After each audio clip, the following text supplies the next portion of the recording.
বলছে আমার স্বামী মরে গেছে রে ও বাবা বাবা। তারা বেশি বেশি অভিশাপ দেয় কিভাবে? ছেলের বলে তুই মরিস না কেন, তোর মরণ হয় না কেন? স্বামীর বলে তোমার কি আজরাইল চোখে দেখে না? তোমার মতো স্বামী থাকার থেকে না থাকা ভালো। এই যে গাড়ি নিয়ে যাও কোনোদিন অ্যাক্সিডেন্ট হয় না কেন? এমন বলে না। আমার ভাইয়েরা, এই জাতীয় স্ত্রী আছে না নাই?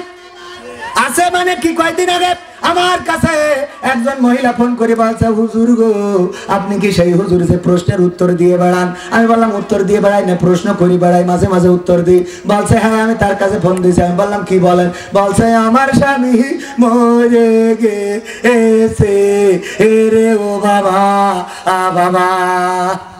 আমি বললাম আমার কিছু করার নেই, কারণ আমার বাড়ি বউ আছে রে, আবার দুটো বাচ্চাও আছে, আমি কিছু করতে পারবো না। চেয়ারম্যান এরকম ঝামেলা মাঝে মাঝে হয় না? আপনার কাছে এসে দেখবেন, এসে কানবে, চেয়ারম্যান আমার স্বামী বাড়ি গেছে। চেয়ারম্যান যারা ভালো ওরা বলে অসুবিধা নেই আমি আছি। ও বাবা ভালো ভালো ভালো রে, ওর মতো ভালো মানুষ পাওয়া যায় না রে। কি এই কথা মনে করা যাবে। আর যারা খারাপ চেয়ারম্যান ওরা বলে তোর স্বামী মরে গেছে আমি কি করবো, আমার তো বউ আছে। আমি বললাম আমার বউ আছে, বাচ্চা আছে, আমার তো কিছু বলার নেই। বলছে না হুজুর ওই জন্য আসি, আমি ফোন করি নাই। তাইলে কি? বলছে আমার স্বামী অসুস্থ ছিল, আমি অতিষ্ঠ হয়ে যেতাম, আর মাঝে মাঝে বলতাম তোমার মরণ করে না কেন? ওই যে ওই গানটার মতো ওই একটা গান আছে, আমি পারি না আর পারি না, আমার স্বামী কেন মরে না? আজরাইল কি চিনে নাই আমার স্বামী রে গো, আমি পারি না আর পারি না। গান আছে না? আমি পারি না আর পারি না, আমার স্বামী কেন মরে না? আজরাইল কি চিনে নাই আমার স্বামী রে গো, আমি পারি না আর পারি না। এই কথা বলতাম। আমার স্বামীকে কেন মরণ করে না? আল্লাহর বলতাম আল্লাহ উঠাই নাও না কেন, তোমার কাছে তুলে নাও না কেন? ও যখন মারা গেছে আমার মনে বড় কষ্ট হয়। আহারে না জানি আমার বদদুয়ার কারণে মারা গেল নাকি।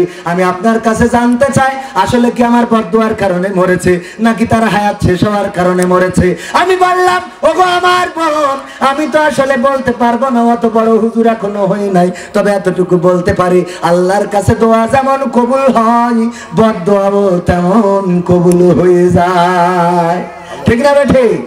এই জন্য তোমার বদদুয়া যদি মারা যায় যেতে পারে গো, তবে মা বোনেরা আমার এতটুকু শোনায়, স্বামীদের কেমন কথা বলবেন না, এমন কষ্ট দিবেন না। সারাটা দিন পরিশ্রম করে গ্রামে গঞ্জে রাস্তায় মাঠে হাটে রাজপথে রিক্সা চালায়, ভ্যান চালায়, ইজি বাইক চালায়, কত কষ্ট করে মাথার ঘাম পায়ে ফেলে, তারপরে কিছু টাকা উপার্জন করে বাড়িতে নিয়ে আসে। তরকারিটা কিনেছে, সেই তরকারির মধ্যে বেগুন কিনেছে চেয়ারম্যান, বেগুনের মধ্যে পোকা, ও চেয়ারম্যান কি ঢুকে দেখবে নাকি?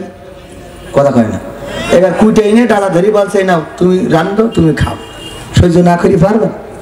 আবার চেয়ারম্যান উনি আগেও চেয়ারম্যান ছিল, গিয়েছে বাজারে সবচেয়ে পচা মাছ যেটা কেউ কেনে নাই ওইটা টেবিলের পর নিয়ে বসে আছে। বসে থাকার পরে যেই চেয়ারম্যানের দেখেছে লাভ মেরিটে বলছে, চেয়ারম্যান সাহেব আসসালামু আলাইকুম, আপনার জন্য আমি মাছটা নিয়ে বসে আছি, কারোর কাজ বেশিনি, আমি জানি আপনি আজ আসবেন। অথচ ওইটা মানুষ নেই তো নি, টিপে টিপে ওর একেবারে আলু ভর্তা বানায় ঠিক দিয়েছে। সেই মাছটা জোর করে চেয়ারম্যানের সরল সোজা মানুষ, ভোটের সময় ভোটেরও দরকার, মাছটা মন রক্ষা করে কিনে নিয়েছে, এখন বাড়ি মনে করেন সংসার টেকছে না। এরকম ঘটে না? কি কিনি সব তুমি এই যদি মাছ এইরাম কিনবা তুমি আর তোমার ছেলে মিলিয়ে থাকো, আমি দিলাম হাতা, এরকম আছে না নাই? অথচ আল্লাহর নবীর কন্যারা কেমন ছিলেন? ফাতেমা রাদিয়াল্লাহু তাআলা আনহা 3 দিন ধরে বাড়িতে চুলাটা জ্বলে না, হাসান হুসাইন খাবার পায় নাই, 3 দিন হয়ে গেছে পেটে পাথর বাঁধা। মাকে বলতেছে মা গো আর কতদিন না খেয়ে থাকবো গো মা, একটু শোনাও। ও গো মা একটু কি খাবারের ব্যবস্থা করা যাবে না গো মা? হাসান হুসাইনকে মা ফাতেমা রাদিয়াল্লাহু তাআলা আনহা বললেন, ও গো হাসান হুসাইন তোমরা কেন বারবার আমাকে জ্বালাও? তোমাদের বাবাকে কি চোখে দেখতে পাও না? তোমাদের বাবাকে কেন বলো না? বারবার কেন আমাকে বলো? আমি তোমাদের খাবার কোথা থেকে এনে দেব, আমাকে কেন এত কষ্ট দাও বলো দেখি বাবারা। এই কথা যখন বলছিলেন আলী রাদিয়াল্লাহু তাআলা আনহু তখন বাড়িতে ঢুকছিলেন। চারিদিকে মদিনার অলিতে গলিতে ঘুরে বেরিয়েছেন, কিন্তু কোথাও কোনো কাজের ব্যবস্থা করতে পারে নাই, দুইটা খাবারের ব্যবস্থা করতে পারে নাই। যখন গেটের কাছে আসলেন, এমন কথা শুনে অমনি গেট থেকে বের হয়ে যাচ্ছিলেন, বের হয়ে চলে গেলেন। বের হয়ে চলে যাওয়ার পরে ফাতেমা রাদিয়াল্লাহু তাআলা আনহা বললেন, ওগো হাসান হুসাইন, তোমার বাবা তো দেখছিলাম আসছিল, কোথায় গেল?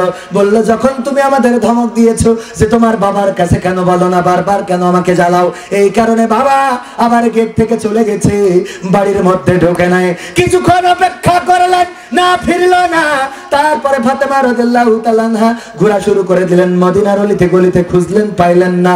তারপরে নবী সাল্লাল্লাহু আলাইহি সাল্লামের কাছে এসে বললেন, ওগো নবী গো, আজকে আমি আপনার আলীকে কষ্ট দিয়ে ফেলেছি, বড় ব্যথা দিয়ে ফেলেছি গো নবী। আল্লাহর নবী বললেন, ফাতেমা তুমি কি ব্যথা দিয়েছো? ওগো নবী, আজ 3 দিন ধরে বাড়িতে কোনো খাবার নেই, চুলাটা জ্বলে না, হাসান হুসাইন পেটে পাথর পেতে রেখেছে, তাদের কোনো খাবার দিতে পারি না। বারবার আমাকে বলে, ওগো মা খেতে দাও, খেতে দাও। আমি কোথা থেকে খাবার দেবো, এই জন্য বলেছি। আলীকে কি দেখো না? তোমাদের বাবাকে কি চোখে দেখো না? বারবার কেন আমাকে তোমরা জ্বালাও? এই কথা বলার কারণে আলী, তোমার আলী বাবা গেট থেকে বের হয়ে গেছে, এখনো ফেরে নাই, চারিদিকে কোথাও খুঁজে পাইলাম না। আল্লাহর নবী বললেন, ওগো আমার কন্যা ফাতেমা, শুনে নাও, পরকালের তুমি যদি এই মুহূর্তে আলীকে খুঁজে না পাও, আর এই মুহূর্তে যদি আলী মারা যায়, মারা যাওয়ার কারণে তুমি যদি ক্ষমা না চেয়ে নিতে পারো, তোমার স্বামী যদি তোমার কথায় কষ্ট নিয়ে কবর দেশের বাসিন্দা হয়ে যায়, আর এই কষ্টটা যদি তুমি মাপ চেয়ে না নিতে পারো, ওই পরকালের ময়দানে, হাসরের ময়দানে আমি তোমাকে আমার কন্যা বলে পরিচয় দেব না। আল্লাহু আকবার। নিজের কন্যাকে বললেন, স্বামীকে যদি কষ্ট দিয়ে থাকো আর ক্ষমা যদি না চেয়ে নিতে পারো, তাহলে তোমাকে আমি আমার কন্যা বলে পরিচয় দেব না।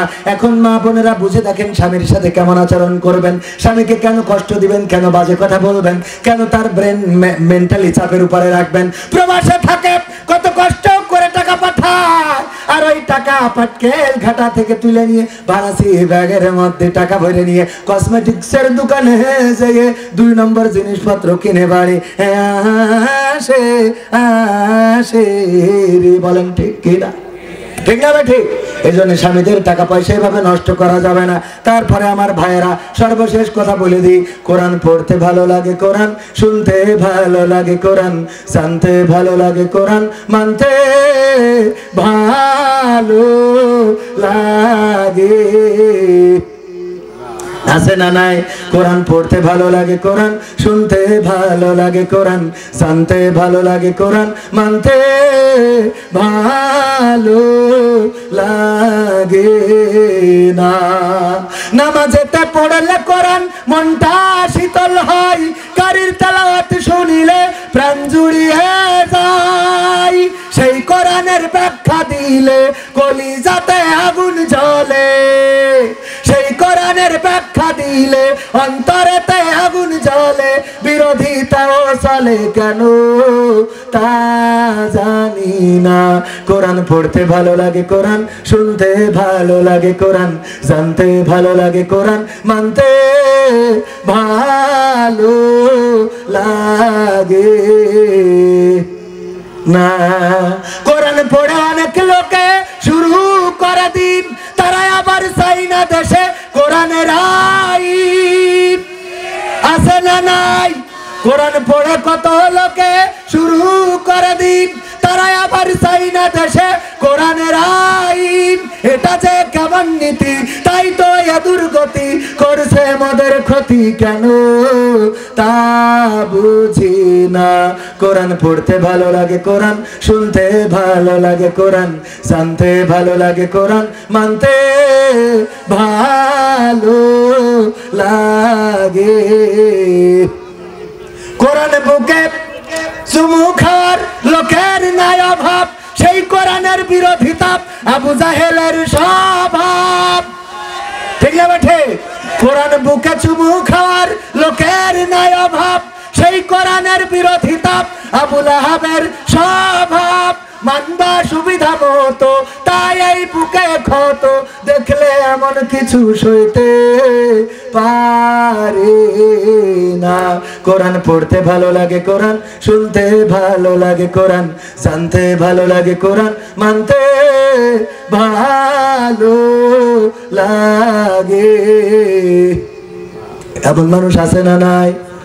এবার সর্বশেষ কথা, আমার যুবকেরা, আজান হইলে নামাজ কাজা করা যাবে, দাড়িটাকে শেষে ফেলা যাবে। এই এই এই এই বসেন, একটুখানি বসেন, বসেন, পড়ছেন কেন? এতক্ষণ বসে থাকতে পারছেন, একটুখানি বসলে সমস্যা কি? মোনাজাতটা নিয়ে চলে যায়। আমি কোয়ান্তে কুমিল্লাতে এসে বসে রয়েছি, আর আপনি এখানতে এসে বসে থাকবেন না কি? তাহলে কি খেলা হবে? মাসুদ ভালো হয়ে যাও, ডাইরেক্ট আমার পরিষ্কার কথা, ভালো হওয়া লাগবে। উঠে চলে যাবা, এত সোজা হয়ে না। হ্যাঁ, এ হুজুর কিন্তু সে হুজুর না, এ হুজুর সব দিক বাংলাদেশ জাতীয়তাবাদী আওয়ামী জামাত ইসলামের লিডার। বাংলাদেশ জাতীয়তাবাদী আওয়ামী জামাত ইসলামের মনে থাকবে। উঠে চলে যাবা, বুঝতে পারিছেন তো? এ দল বলে আমি একা বানাইছি, একাই কর্মী, একাই নেতা।